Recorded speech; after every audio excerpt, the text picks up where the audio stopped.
Sometimes we have inflection moments that shake us a little bit. So that's why I was curious at how that hit your identity because there's been so many people without work or going through transitions and they're all trying to figure out what's next, right? And the path isn't always straightforward. How does that change how you now elevate leaders differently? Well, that's a really good question. Number one, people and organizations is to really try to do my best to pick really good people, support them, empower them, guide, coach, mentor, but let them do their thing. Like I tell the executives that I hire or have on my team, if I need to tell you what to do, then I got the wrong person. Like I want you to tell me what we should be doing, not the other way around. And so you need to have a great team. And my focus has always been, let me get out of their way. I'm very, very careful not to go around my leaders in a way that would cause their authority to be in any way viewed as being undermined, because then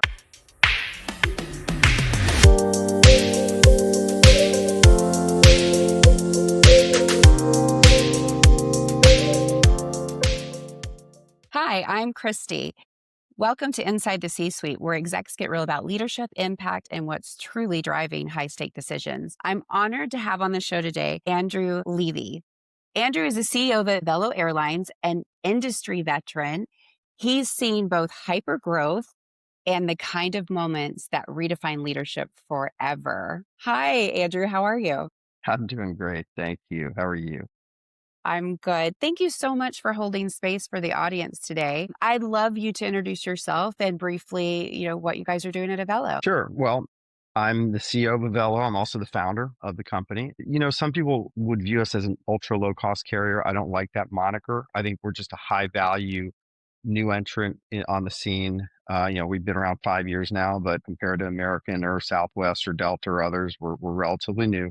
But we offer everyday low fares, reliable transportation. We focus our efforts on going into secondary airports of large metro areas where we can offer something that's just far more convenient than the alternative of going into the big airport, like in your case, DFW, for instance. We'll be in a place nearby in the outskirts that'll make it really easy for the people who can access that. So that's what we do. I love that. And for all of our Texas friends and family, do check this out because it's a beautiful airline that does service the underpopulated areas where they have to take a hop. I know most people have to take a hop into a major city and then to another location, but you're making that more available with direct flights. We offer everyday low fares. That's in today's high fuel price environment, as of the past few weeks, that's becoming a little less of a common theme that you see out there. But we're very, very budget oriented, I'd say, in terms of consumers, right? We'll save you money.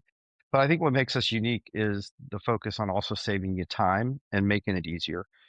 I've yet to meet anybody who'd rather fly out of a really large airport if they could do the same thing out of a smaller airport that's conveniently located to them. So in the Dallas Metroplex area, we're going to be serving McKinney up in the northeast quadrant of Dallas. And for the people who are reasonably close to McKinney, it's just going to be a terrific option for them because you're going to be able to park your car right in front of the terminal, get in a line, the short line at the counter, TSA. Next thing you know, you're on the airplane. It's going to be a piece of cake. And, you can't do that at DFW. Love Field certainly a lot easier than DFW, but this is a different level of ease and convenience. And that's really our calling card is we inspire travel. That's our purpose. And we do that by saving people, not just money, but also time. When you guys had, what was it, 2.6 million passengers in 2025? That's significant. That's nothing to blink at. And where are the other hubs, like the major hubs that you have right now? Well, our largest one is up in New Haven, Connecticut.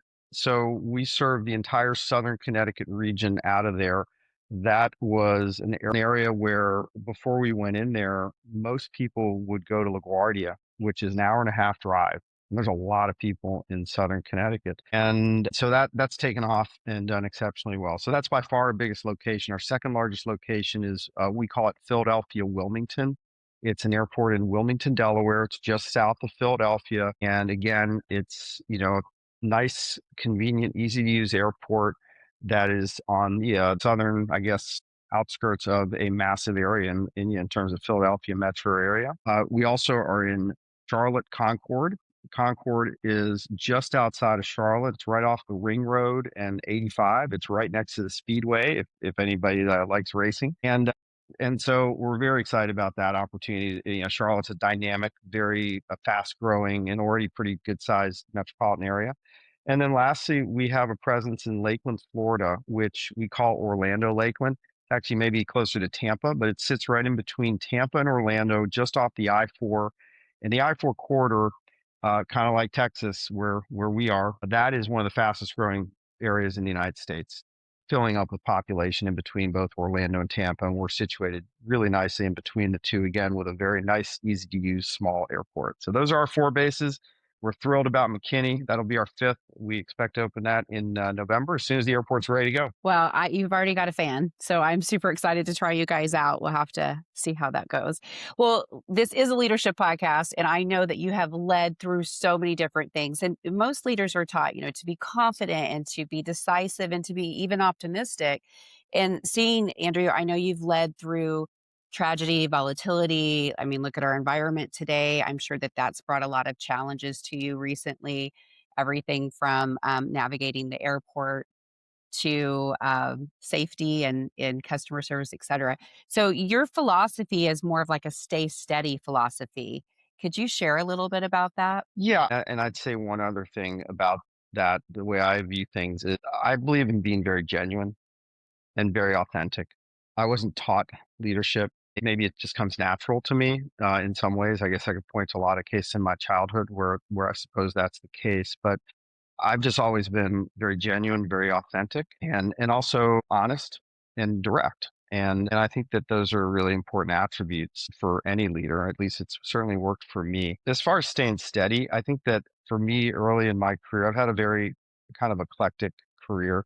It's been mostly in aviation, but I've touched a lot of really interesting elements and a lot of interesting things, from startup airlines to being the chief financial officer at United Airlines for a period of time, being an investor in early stage airlines, and then working with Frank Lorenzo, who's a kind of a industry titan of the past, but working with him and doing things in international jurisdictions on aviation. So I've touched a lot of things in different sizes, shapes, and forms. And through that experience, I've had two perhaps that are, well, maybe there's three really. I mean, my first job was at ValueJet Airlines, which was an upstart airline back in the mid 90s. It was a phenomenal company. It was just doing things no one had ever done. It was kind of basically modeled after Southwest, and it was in Atlanta. And we were growing like crazy, doing exceptionally well financially, embraced by our customers all over the Eastern United States. And then we suffered a terrible tragedy. We had an airplane that crashed. 110 people died. This is back in 1996, and that still leaves a mark. I'm getting chills as I talk about it. But when you see the highs of the high, the ultimate highs, and then you literally see the absolute ultimate low in terms of just seeing not just a complete change to the business, but more importantly, what the human effect of 110 people losing their lives. And that is, you learn a lot from that. I think that plus my next foray was in an operating business, was in telecommunications, which similar trajectory, just right space, right time back in the dot-com era in the late 90s. This company's stock just took off like an absolute rocket ship. Made no sense looking back in time. At the time, it felt like it made perfect sense. Next thing you know, months later, we're just getting ready to go file for Chapter 11. Seeing how high you can go and how fast things can really change has, I think that's really allowed me to gain a lot of perspective at a really young age, because the telecom company, I left there when I was, I think I was 31.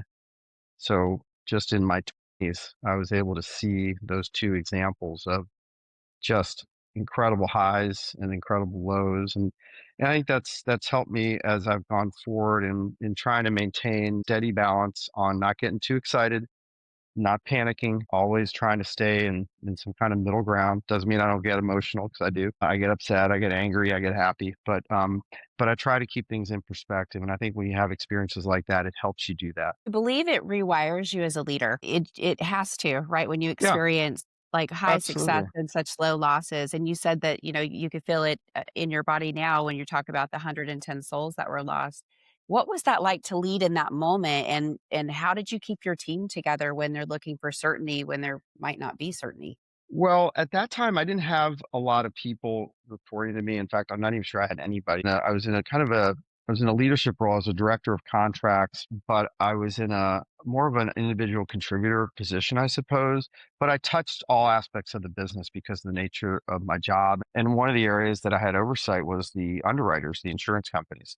And so for me, within hours of learning of the accident, I was down in Miami where I spent the next week, which was just a very emotional experience. Getting off the airplane at the airport and seeing TV cameras everywhere and just grief from friends or family of those who were lost. It's like nothing you've ever seen before to be in the middle of a mass tragedy and spending a week around the families that were there seeking information about their loved ones. Quite an experience. It's one I wouldn't wish on anybody. It certainly has helped me, I think, from a just pure airline executive perspective. It certainly made me forevermore really, really wanting to emphasize how important safety is at all times. And there were a lot of causes to that accident, just like there always are in any accident.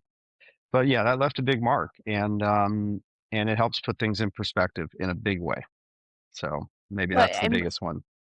no, it's great. And, I have a friend who, American Airlines lost a plane a couple years ago, and I had checked in on this individual. He was a mechanic on the planes.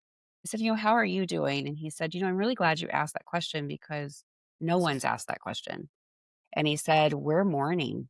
We're Yeah, mourning, and, we're yeah. we're going over everything. We're trying to figure out where it went wrong." But they were mourning the loss of those passengers and the fact that that was their job to keep those planes safe, right? So they had a lot of, survivor's guilt, and it's a big responsibility, and I know it's gotta change you in the way that you lead more humanly, more authentically. I think there's no question. I mean, that had a huge effect on my career and my life and how I think about things, and I'm sure that translates very much so into how I lead. Well, from a leadership perspective, how would you take that, not that that's a lesson, it's an experience, but how do you take that experience and maybe instill what you learned into your leaders that you have today? Well, I don't know if that one really forms me as much as maybe things that have happened since then. That was the first position in my career, so this was a long time ago, and so I've been through a lot of other interesting experiences along the way. I think that certainly the first operating companies, those first two examples, taught me to kind of stay steady, but it also teaches you how quickly things can change, and things can change for the better or for the worse, right? So I mean, it's not always bad change. And sometimes things can happen, and very quickly, things can happen that are much more favorable. And I certainly saw that at the place I spent the most time in my career was with Allegiant. I was a co-founder of Allegiant, which has now become a pretty large, well-known airline headquartered in Las Vegas. Maury Gallagher, the chairman and still largest shareholder there, he and I took the company out of bankruptcy back in 2001, and we worked together for 14 years, and we built something that's really, really special. Continues to this day. A lot of the leaders who are now the president and the CEO actually were kind of came up under the ranks when I was there, and had a lot of actually one of them I was very involved in hiring and mentoring. There are a lot of experiences there along the way, a lot of lessons learned, seeing a company go from one airplane when we took it out of bankruptcy to 70 when I left. And now I think they have 150 or so. They're doing a big acquisition to get much bigger. And so I think that, just as you get older and you have the ability to experience more things and lead in different positions. I was president of the company there for the last 5 years, and certainly elevating to that level, you learn a lot about how to lead, and it's very different than when you're at a more junior level, and certainly when you're in a smaller enterprise. That certainly changed for me when I went to United, which was massively larger, and I had to kind of take my genuine authentic self, which I think actually in some cases at that company was viewed with a certain amount of confusion, because I do think at larger companies it's more typical perhaps for people to be maybe less authentic, but certainly to be effective in that environment. 100,000 people that work for the organization and global spread. You had to do things a little differently, but what I took from that, on maybe it's steroids, I guess, is how important it is as far as what you do, what you say, how you act, how, even the way that you stand and walk. And I mean, everybody's watching, and everybody is kind of seeing cues. And especially as a CFO, and maybe a little more so as to like, okay, are we okay financially? Are we not? But anyway, I think that every experience shapes you a little bit. And as long as you're, a lifelong learner, which I am, I love learning new things. But yeah, I mean, I'm obviously, it's one of the benefits of experience. You get older, you do gain a lot of experience, you get a lot of wisdom comes from it. We do, and, we're living and working in a multi-generational workforce, and you and I were speaking earlier about the sandwich generation. I'm still taking care of kids and now leaning into my parents as they age. As you're known for spotting top grade A talent. And I think talent looks different at different places, and you and I both obviously love authenticity and vulnerability. When you look at the talent that you've spotted, how is that different for you? Because I think you've got maybe a different viewpoint on how you can identify talent. How do you seek out those hyper performers? Like, You is there know, something special? so yeah, I would say that I do not care where somebody went to school. I'll start there. I literally could I care like it. less. In fact, I don't even care if somebody has graduated from university. That means nothing to me. Now, the facts are that usually the filters that are out there help you. You don't see that many people. However, one of the top performing people we had at Allegiant was a guy who never went to college. He is absolutely fantastic. I'd hire him in a heartbeat. He finished his role at Allegiant at a very, very senior executive level. He was outstanding. And I think that, if you get focused on things that I think don't matter, which is what's on your resume when you come out of college, I think you tend to lose out on really, really great talent. So I put no weight on that whatsoever. I do put weight on things like, if you did go to college, how'd you do? But more importantly, because I didn't do great, I did fine, but I was not a summa cum laude or anything like that. But I think that what I look for is there's a few common themes. I love athletes. If you played sports at a high level, right there, that's a big plus for me because in general, what that means is that you have been somebody who's committed yourself to excellence in athletics, which takes a lot of sacrifice and a lot of dedication, especially as you keep going at a higher level. And those people are typically competitive and very they want to win. They want to win, they want to improve, they want to get better. So those are traits that they're not exclusive to people who have been athletes, but you do see that a lot with people who have been in athletics at a high level. So that's something that I look at. I also look at what kind of jobs have they had? And I'm not necessarily looking for blue chip jobs. I'm looking for, hey, were you waiting tables because you had to, or were you out there just hustling, doing whatever you had to do, right? I mean, because I think that those are kind of character traits, or they at least point to certain character traits. You had a summer internship at IBM. Good for you. That's great. But what does that do for me, right? Nothing. Doesn't tell me anything about you. Just, I mean, and it could. I mean, I'm not saying that's bad, but it doesn't tell me as much. And so what I look for are people who, when I interview, I really focus on the character of the person. Who are you? What makes you tick? Do you listen? That's one of the biggest things I actually focus on is, do you listen well? If you're just thinking about what you're going to say next, then that just means you're not listening. And a lot of people do that. So I try to weed that out as well. But I always have enjoyed bringing on people that are younger, and it's probably a little bit of a bias because when I was young, I had those types of opportunities. When I was in my 20s, I was given enormous scope and responsibility, and I know how much I was able to learn from it. So I guess I've always maybe had a little bit of a bias to kind of maybe pay it forward, so to speak. But we did that at Allegiant. We hired an enormous number of incredibly talented people who were in their 20s. And most of them, if not two-person, they didn't go to the top tier schools, and they are phenomenal. And they are in leading roles at executive levels at airlines all around the United States. So I think that we clearly spotted some great people, helped them grow by giving them a lot of responsibility, pushing them, making sure they had different experiences. But most importantly, you don't have to teach them to work hard. You have to teach them to care. You have to teach them to want to exceed. That has to be within you.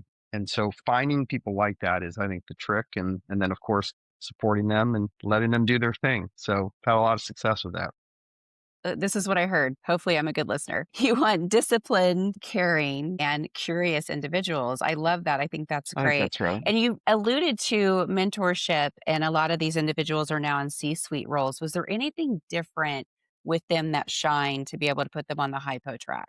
I mean, we talked about their background with the drivers, but if you were to share that with someone else, what would they do differently? I think that implicit in this, and it hasn't been stated, but I'll state it, is you got to have a certain level of intelligence. Okay. And I was going to say IQ, but it's just a way of measuring intelligence, but I'm not testing people for their IQ, but you got to be smart. I mean, you have to be smart, right?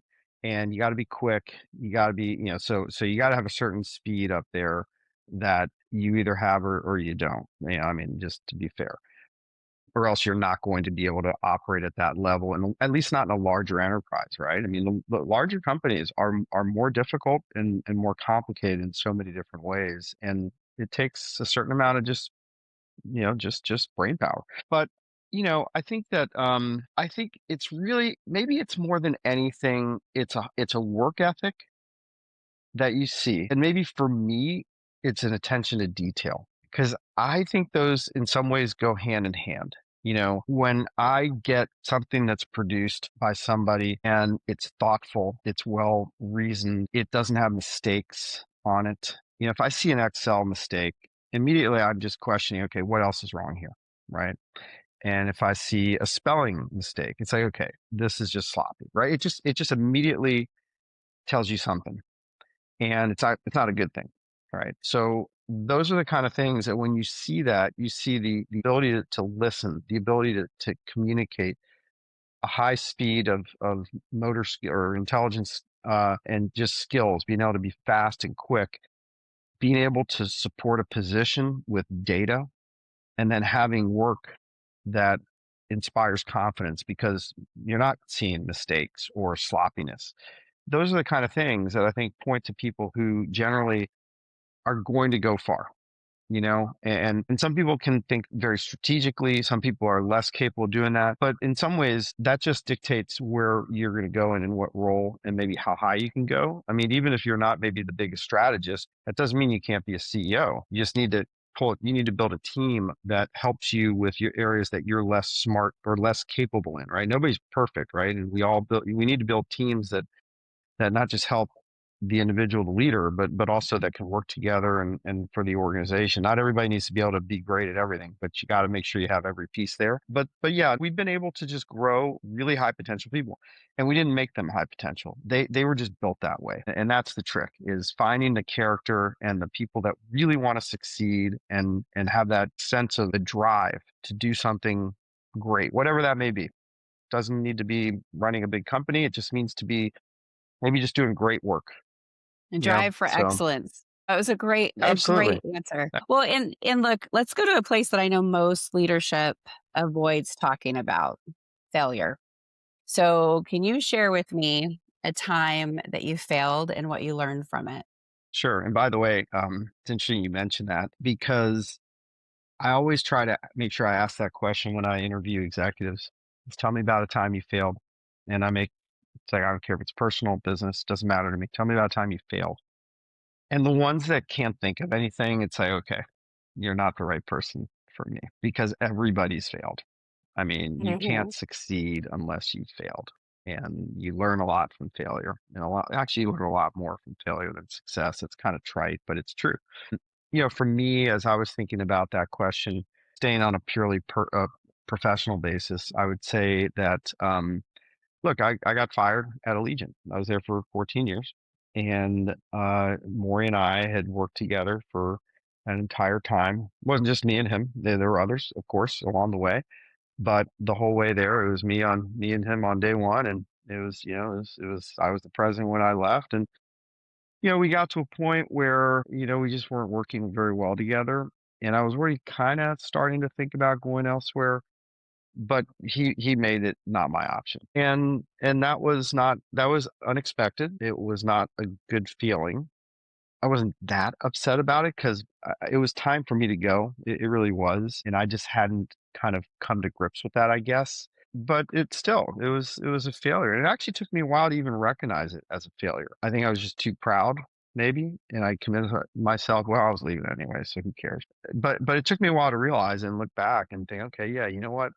I did deserve to get fired. I wasn't as all in as the role required.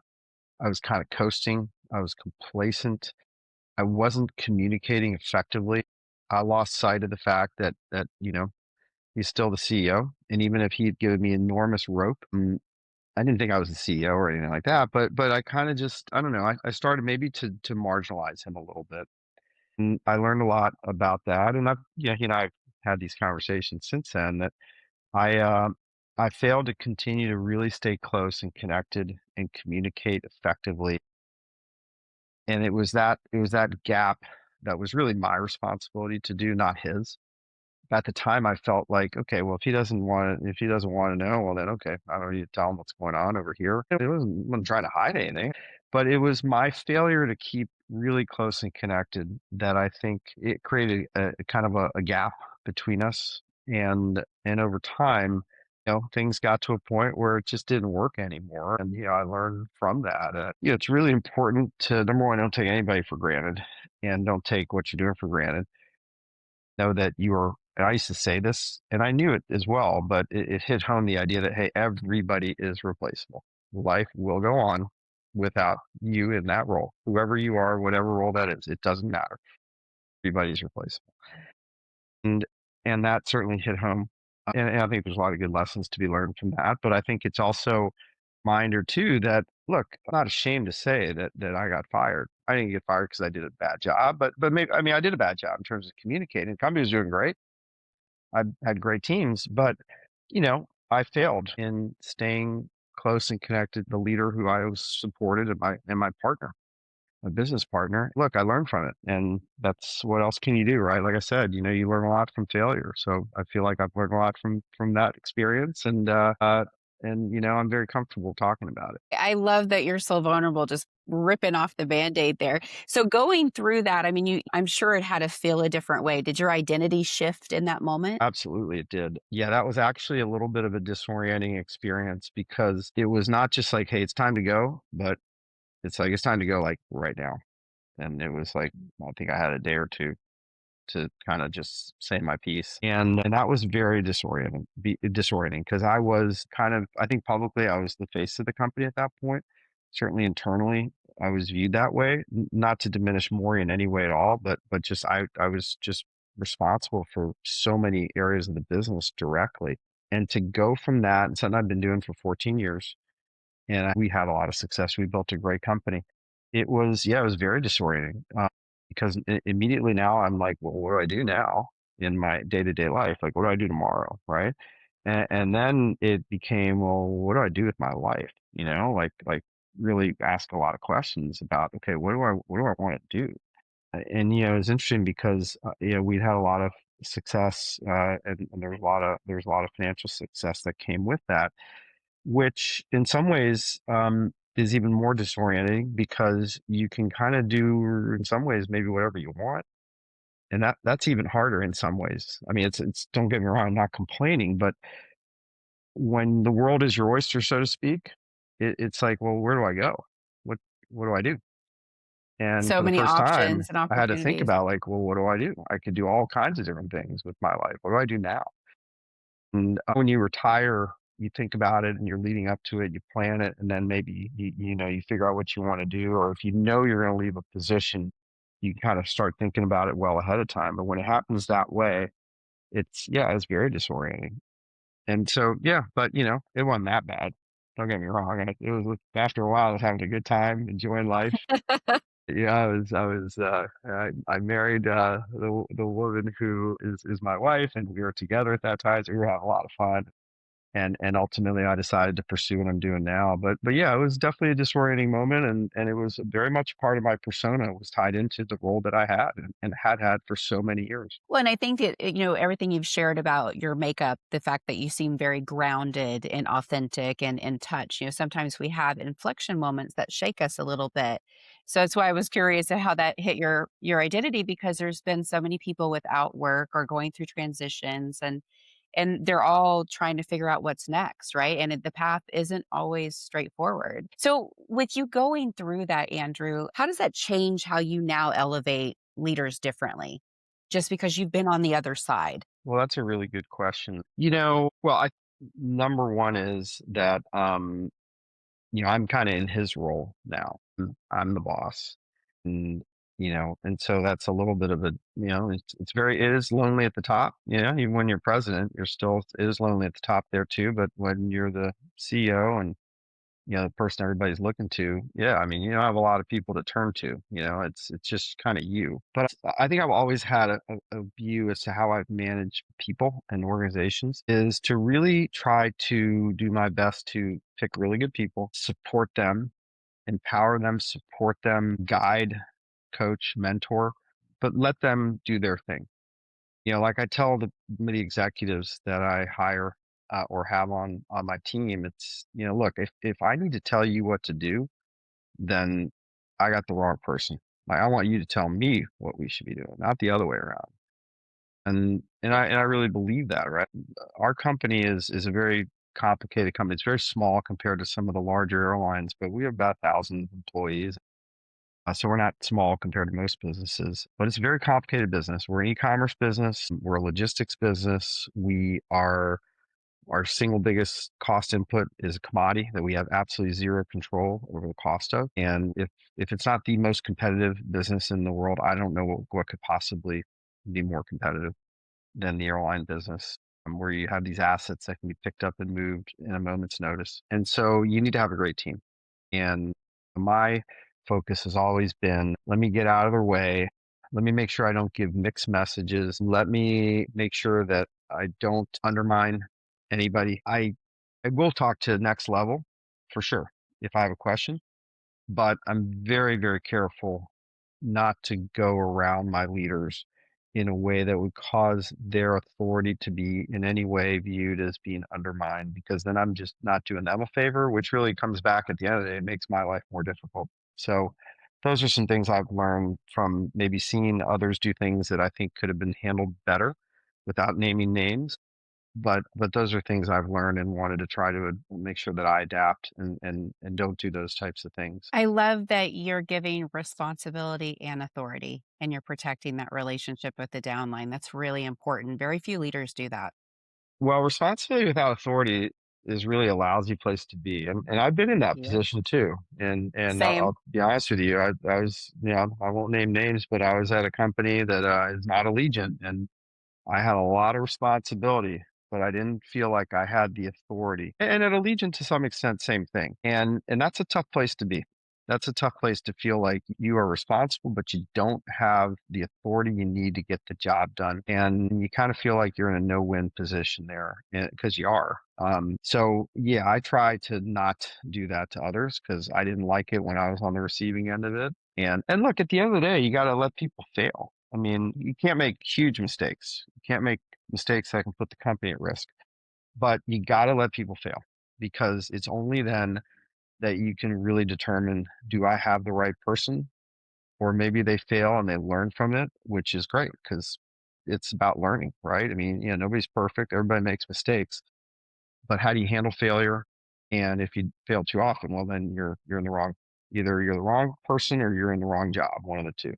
But I think that you have to let that happen. You can't be the crutch that goes in there that does everybody's job for them. They got to be able to do it themselves, but you got to let them succeed or fail, and give them all the tools they need in order to do one or the other, whatever they can do. So that brings me to the future of work, because you've built Avelo and it's going to continue to grow, and it's got this powerhouse leadership team in place. What did you intentionally do differently when building the culture? And how are you keeping that culture intact in our current environment? Well, I think that we tried to be very intentional about the kind of people that we hired from day one. And it really started, really the first thing we did after we were funded was we spent a lot of time, I mean, like a lot of time on our purpose, values, and our vision. And this took a couple weeks. It had multiple homework assignments, many, many, many hours. And it wasn't that we had to figure out, okay, what do we believe in? That wasn't it. It was how do you distill it in a way that makes sense, that can provide these guidelines for people that hopefully will help attract certain people that believe in our values or in our purpose or where we want to go, which is our vision. But if they're in the organization, they just kind of can always think, okay, like as long as I do, if as long as I go in this direction, I'm going to say consistent with our values, right? So we put a lot of attention to that, a lot of energy into that. But I would say that, what I can do is try to guide the culture, but at the end of the day, I don't control the culture of the company. I kind of birth it, me and many others, but what the culture becomes, it's every individual at the company and their individual experiences and how that translates into what the culture is and becomes over time. And I'll certainly do what I can to keep it the way that I want it to be and the way that I think it still is. But I also recognize that there's only so much I can do. I can lead, I can guide, I can do everything I can, but people have to buy in. And if people Very buy true. in, then it's alive. It's not just words on a piece of paper. And I believe in our case, it really isn't just words on a piece of paper. And I've worked at places where it's words on a piece of paper. In our For case, sure. I believe that it's a living, breathing thing, our values, our purpose, but it's something that needs to be continuously emphasized and reiterated. But yeah, I'm not a believer that I have the ability to control the culture. I have a big influence over it, but I don't have control over it. Well, and I think it's beautiful that you've set it out and have the intention for it because, I mean, I'm midlife, I'm 51, and I remember back early in my career when everyone bought into the culture, how fun it was, how you felt like you had camaraderie, how you felt like you had safety, and I feel like and I know that many people are not experiencing that, and it is words on a paper. So I love that you're trying to Yeah, keep this, you know, I think that it really comes down to what do you believe in, and I think that translates into who do you bring on board, because you really want to make sure that you hire people who share your values. I mean, it starts there, right? You got to have people. First of all, you got to make sure it's understood. Here's what we care about. In our case, we have four values. It's safety always. It's keep it simple, do the right thing, and one crew. I And those are remember our the four one crew. values. Right. Those are our four values. That's the one that this seems to be the most popular. And that's all about teamwork and the fact that we all own it. And we all own it in terms of delivering for the customer. Keep it simple is about just that. We're not everything to everybody. We don't want to be. And it's much easier to be excellent if you're trying to do fewer things than if you're trying to do a lot. And there's a lot more to each of these, of course. Doing the right thing is about, of course, some people think it's about integrity, which I don't think that's a value. I mean, of course, it's a value, but if I need to tell you you need to act with integrity, then we really hired the wrong Probably person. not the right person. No. So that's really more about transparency Yeah. and being willing to be open and honest. Um, and that one's so important because if you're not willing to own up to maybe mistakes made, which everybody makes mistakes, then you can't learn from them and neither can the organization. So we talk a lot about transparency and nobody gets shot for making a mistake. We're all human, but if you're going to hide it or if you're not going to share it, that's a problem. Because those types of people are people we'd rather not have around us. And then safety always it starts there. There's nothing more important than that for everything we do each and every day has to start with making sure that we are always safe in every single thing we do. So we talk more about that one than any one of the other values.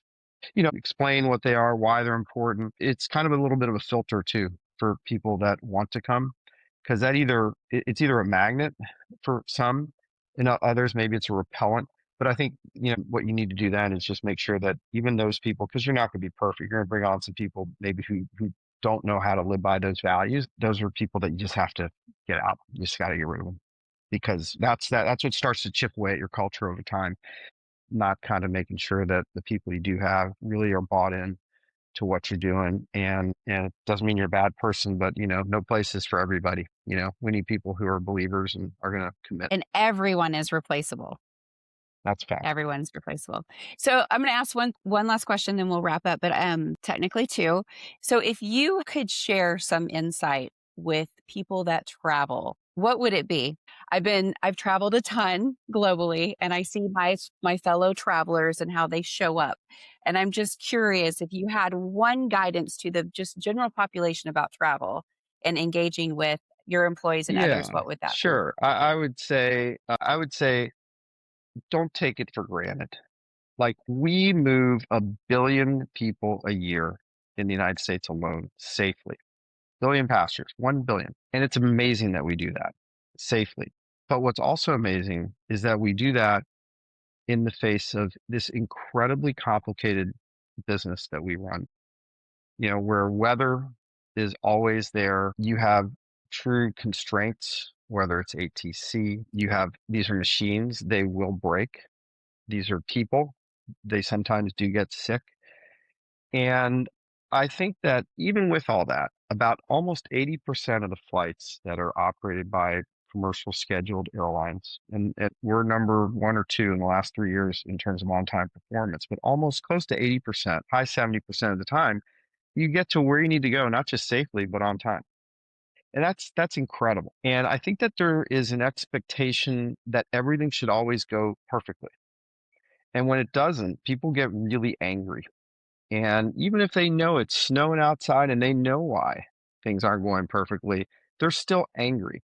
And I think that people need to maybe take a step back and have a little perspective and realize that, hey, look, the vast majority of the time, you're going to have a pretty good experience.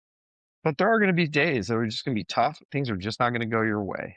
Well, you know what? That's life. And don't take it out on the people who are sitting right in front of you. They're doing their very best. But sometimes there are things that happen, and that's just the way it goes. Life is not always easy and smooth. So that's what I would say, is just give everybody a little bit of a break. Doesn't mean you shouldn't expect to get where you need to go safely on a clean airplane, be treated with some respect and kindness, but just kind of take a chill pill, maybe, is what I would say. Is just take a deep breath and know that it isn't always going to go your way, and you got to be comfortable with that. And if you go get in the car and drive, you'll still have the same kind of issues along the way if you want to drive instead. But I think that would be my advice, is just kind of take a deep breath and know that sometimes you're going to have some challenges along the way, and you just got to roll with it. I love that answer so much. Well, it has been an immense honor to get to spend time with you and for you to share your knowledge with myself and those that are plugged into Inside the C Suite. Before we end, Andrew, is there any nuggets you'd like to leave with the audience that we didn't cover? Well, I mean, I'm going to pitch my company for sure, which is, Go for it. Avelo Airlines. And, as I mentioned, I know, I think some of your listeners, maybe quite a few, are up in the Dallas area. And I hope folks that can get to McKinney give us a try. Or if you're in one of the other areas of the country where we serve, from those bases we operate in, we serve to, I don't know, 40, 50 other cities around the United States, mostly in the eastern part of the United States. We do expect to grow over the next many years, and hopefully you'll see us in an airport near you if we're not already there. So give us a try. I think you'll be very pleased with what we bring to you. We'll save you money, we'll save you time, and the vast majority of the time, we will get you there on time with your bags, so aveloair.com. Awesome. Well, guys, it's definitely one crew. It has been a pleasure, Andrew. Thank you so much. And I cannot wait personally to hop on one of your planes in McKinney. So Good, until next good time, deal. guys, tune in, like, Thanks. subscribe, and go follow this guy and go book a flight on Avelo. Cheers.